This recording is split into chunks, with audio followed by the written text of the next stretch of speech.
Hello everyone. जय हिंद।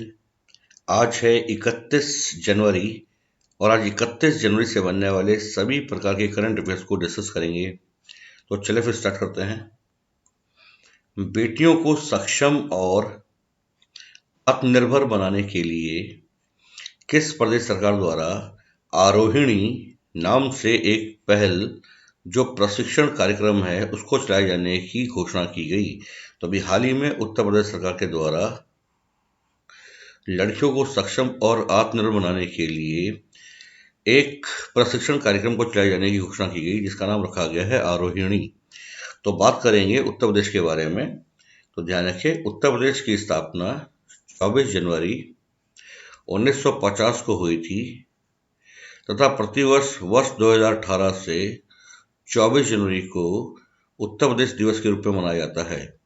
इस वर्ष 2023 को उत्तर प्रदेश सरकार द्वारा उत्तर प्रदेश दिवस को जन भागीदारी के रूप में मनाया गया। उत्तर प्रदेश के वर्तमान राज्यपाल आनंदीबेन पटेल हैं। उत्तर प्रदेश के वर्तमान मुख्यमंत्री योगी आदित्यनाथ हैं। बात करें उत्तर प्रदेश की लोकसभा सीटों के बारे में तो उत्तर प्रदेश में कुल 80 लोकसभा सीटें जो भारत के किसी भी राज्य में सर्वाधिक है। कुल राज्यसभा की सीटों की संख्या 31 है। विधानसभा की सदस्य संख्या 403 तथा विधान परिषद की सदस्य संख्या 100 है।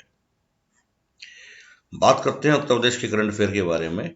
तो उत्तर प्रदेश में एक जिला एक उत्पाद नाम से परियोजना चलाई जा रही है तथा यह परियोजना शुरू करने वाला उत्तर प्रदेश देश का पहला राज्य है। एक जिला एक खेल वन डिस्ट्रिक्ट वन स्पोर्ट परियोजना भी उत्तर प्रदेश में चलाई जा रही है। भारत की पहली शिक्षा टाउनशिप भी उत्तर प्रदेश में स्थापित की जा रही है। भारत का सबसे बड़ा गेमिंग हब, अभी हाल ही में जारी रिपोर्ट के अनुसार भारत का सबसे बड़ा गेमिंग हब उत्तर प्रदेश बन चुका है। भारत का पहला प्राकृतिक संग्रहालय भी उत्तर प्रदेश की राजधानी लखनऊ में खोला जा रहा है। भारत की पहली नाइट सफारी भी उत्तर प्रदेश की राजधानी लखनऊ में स्थापित की जा रही है। इसी के साथ ध्यान रखेंगे उत्तर प्रदेश में वर्तमान में कुल 4 टाइगर रिजर्व है। ये है Pilibhit tiger reserve, Dudhwa tiger reserve, Amangarh tiger reserve ये बिजनौर में है तथा रानीपुर टाइगर रिजर्व ये चित्रकूट में है। उत्तर प्रदेश भारत का सर्वाधिक 8 राज्यों और एक केंद्र शासित प्रदेश, कुल मिला के 9 राज्यों और केंद्र शासित प्रदेशों को स्पर्श करने वाला राज्य है तथा उत्तर प्रदेश का जिला सोनभद्र सर्वाधिक राज्यों को स्पर्श करने वाला जिला है। बढ़ते आगे। अभी हाल ही में चर्चा में रही पुस्तक the India way strategies for an uncertain world, यह पुस्तक किसके द्वारा लिखी गई? तो the India way strategies for an uncertain world नामक पुस्तक देश के वर्तमान विदेश मंत्री और पूर्व विदेश सचिव एस जयशंकर के द्वारा लिखी गई है और इसका मराठी अनुवाद 30 जनवरी 2023 को भारत मार्ग के नाम से पुणे में जारी किया गया। तो ध्यान रखेंगे, पुणे शहर में भारत मार्ग के नाम से इसका मराठी अनुवाद जारी किया गया। तो इस पुस्तक का मराठी अनुवाद जो है वो है भारत मार्ग। यह पुस्तक देश के विदेश मंत्री एस जयशंकर के द्वारा लिखी गई है। खादी उत्सव 2023 का शुभारंभ कहां पर किया गया? तो खादी उत्सव 2023 का शुभारंभ किया गया है मुंबई में। दूसरा सही आंसर होगा मुंबई। बात करें खादी के बारे में तो खादी ग्रामोद्योग आयोग की स्थापना 1957 में खादी और ग्रामोद्योग आयोग अधिनियम 1956 के तहत की गई थी।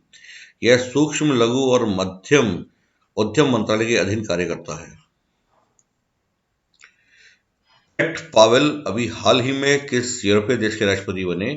तो प्रेट पावेल जो नाटो के पूर्व सैन्य जनरल भी है नाटो के, वो अभी हाल ही में चेक गणराज्य के नए राष्ट्रपति चुन लिए गए। चेक रिपब्लिक एक यूरोपीय देश है जो पोलैंड, जर्मनी, ऑस्ट्रेलिया और स्लोवाकिया इन 4 देशों से घिरा है और एक स्थलावृत देश है। ध्यान रखें, चेक एक स्थलावृत देश है तथा ये 4 देशों को स्पर्श करता है: पोलैंड, जर्मनी, ऑस्ट्रिया और स्लोवाकिया। इसी के ही अभी नए राष्ट्रपति बने हैं प्रेट पावेल और प्रेट पावेल नाटो के पूर्व जनरल है। बात करते हैं चेक गणराज्य की, तो चेक गणराज्य की राजधानी है प्राग।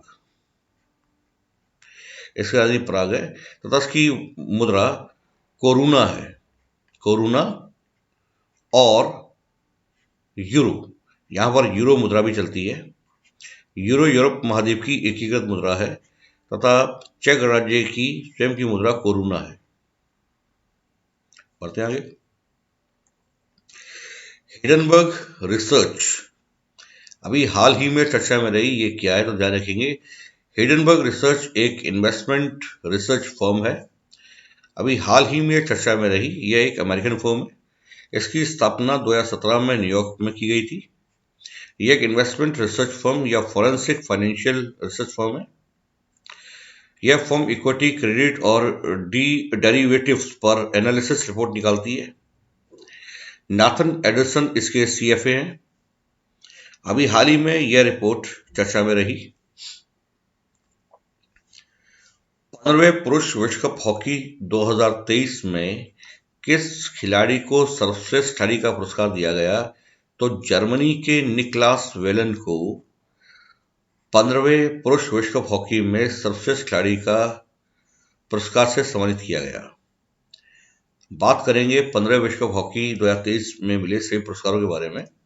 तो इस विश्व कप में सर्वश्रेष्ठ खिलाड़ी जर्मनी के निकलास वेलन को चुना गया है, जबकि सर्वश्रेष्ठ गोलकीपर बेल्जियम के विंसेंट वनास है और सर्वश्रेष्ठ स्कोरर रहे ऑस्ट्रेलिया के Jeremy Howard.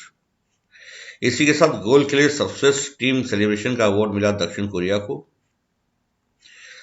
Friends choice award Christopher Ruhr को मिला, जर्मनी के हैं। फेयर प्ले अवार्ड बेल्जियम को मिला। सबसे अधिक टीम गोल अवार्ड नीदरलैंड को मिला, नीदरलैंड की टीम ने सबसे अधिक 32 गोल किए।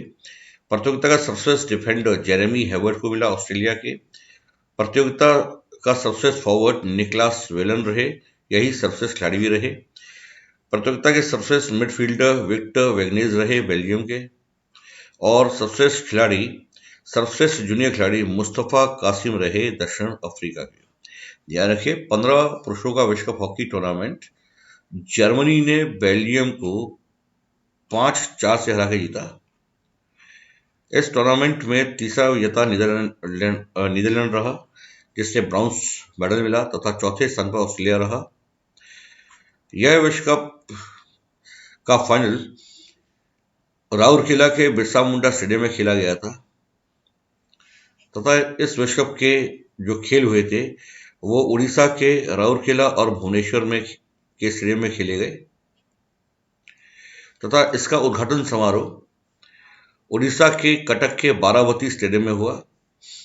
इस विश्व कप में सबसे बड़ी जीत नीदरलैंड के नाम दर्ज हुई। नीदरलैंड ने चिली को 14-0 से हरा दिया, जो विश्व कप हॉकी के इतिहास में और हॉकी के इतिहास में भी सबसे बड़ी जीत है। ध्यान रखिए, नीदरलैंड ने चिली को 14-0 से हराया। अगला विश्व कप 2026 में महिला और पुरुष हॉकी विश्व कप की जो है संयुक्त रूप से बेल्जियम और नीदरलैंड में आयोजित किया जाएगा। तो ध्यान रखिए, बेल्जियम और नीदरलैंड महिला और पुरुष हॉकी विश्व कप की संयुक्त रूप से मेजबानी करेंगे। बढ़ते आगे। हॉकी विश्व कप 2023 में किस टीम ने इतिहास में सबसे बड़ी जीत दर्ज की, तो ध्यान रखेंगे इसका सही आंसर नीदरलैंड। इस 15वें विश्व कप हॉकी में नीदरलैंड के द्वारा चिली को 14-0 से हरा दिया, जो हॉकी के इतिहास में अब तक की सबसे बड़ी जीत है। तो उसका सही आंसर नीदरलैंड, और नीदरलैंड ने चिली को 14-0 से हराया। यह हॉकी के इतिहास की अब तक की सबसे बड़ी जीत है। किस संस्था ने वैश्व आर्थिक स्थिति और संभावनाएं 2023 world economic situation and prospects 2023 को की रिपोर्ट जारी की, तो इसका सही आंसर होगा संयुक्त राष्ट्र संघ। अभी हाल ही में संयुक्त राष्ट्र संघ के द्वारा वैश्व आर्थिक स्थिति और संभावनाएं 2023 नाम से एक रिपोर्ट जारी की गई। केंद्र सरकार द्वारा स्मारक मित्र योजना के तहत कितने स्मारकों को निजी क्षेत्र को सौंपने की एक घोषणा की गई, तो ध्यान रखेंगे, स्मारक मित्र के तहत केंद्र सरकार के द्वारा कुल 1000 स्मारकों को निजी क्षेत्र यानी कि प्राइवेट सेक्टर को सौंपने की घोषणा की गई, जिसका मुख्य उद्देश्य कॉरपोरेट संस्थाओं, सार्वजनिक क्षेत्र की कंपनियों या व्यक्तियों को अपनाने के लिए आमंत्रित करके पूरे भारत में स्मारकों, विरासतों और पर्यटन स्थलों का विकास करना। तो ध्यान रखेंगे, भारत सरकार का ऐसा करने का मुख्य उद्देश्य स्मारकों, विरासतों और पर्यटन स्थलों को विकसित करना है। तो कुल 1000 स्मारक जो हैं वो स्मारक मित्र योजना के तहत निजी क्षेत्र को दिए जाने की घोषणा की गई है। ध्यान रखेंगे, स्मारक मित्र योजना को पर्यटन मंत्रालय के द्वारा भी हाल ही में संस्कृति मंत्रालय में स्थानांतरित कर दिया गया है। तो भारत सरकार की स्मारक मित्र योजना जो है वो अब संस्कृति मंत्रालय के अधीन काम करेगी। इनके बाद ट्रेड प्लस वन समझौता चक्र शुरू करने वाला दुनिया का दूसरा देश कौन बना? तो ट्रेड प्लस वन समझौता शुरू करने वाला दुनिया का दूसरा देश बन गया है भारत। पहले भारत में T+2 यानी कि ट्रेड प्लस 2 को साइकिल को अपनाया जाता था। अब हाल में ही भारत ने T+1 यानी कि ट्रेड प्लस वन को अपना लिया है। इसका मतलब यह हुआ कि अब शेयर बाजार में जितनी भी ट्रेडिंग की जाएगी उन सौदों का निपटान ठीक अगले दिन कर दिया जाएगा। पहले ये दूसरे दिन किया जाता था, अब ठीक उनका निपटान सौदों का ठीक अगले दिन कर दिया जाएगा। अभी हाल ही में सेबी ने इसको मान्यता दे दी। तो भारत में शेयर बाजार में अब जो चक्र शुरू किया जाएगा वो T+1 रहेगा। ध्यान रखिए, T+1।